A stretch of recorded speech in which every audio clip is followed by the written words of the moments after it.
എല്ലാവരും SFIയുടെ പ്രധാനപ്പെട്ട നേതാക്കളാണ് ഈ കൊലപാതകം നടത്തിയിരിക്കുന്നത്.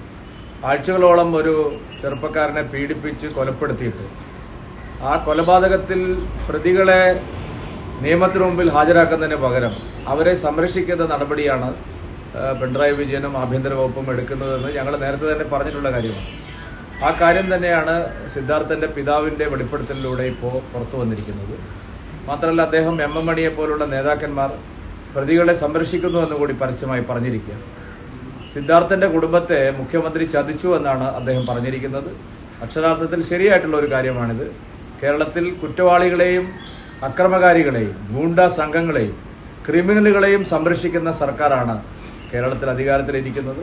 പിണറായി വിജയന്റെ ഒത്താശയോടുകൂടിയാണ്, പോലീസിന്റെ ഒത്താശയോടുകൂടിയാണ് ഈ ഗുണ്ടകൾ ഇവിടെ സർവകലാശാലകളിലും കോളേജ് ക്യാമ്പസുകളിലും അഴിഞ്ഞാടുന്നത്. രക്ഷിതാക്കൾക്ക് വിദ്യാർത്ഥികളെ കലാലയങ്ങളിൽ അയക്കാൻ ഭയം തോന്നുന്ന സ്ഥിതിയിലേക്ക് നമ്മുടെ നാട് മാറിയിരിക്കുകയാണ്.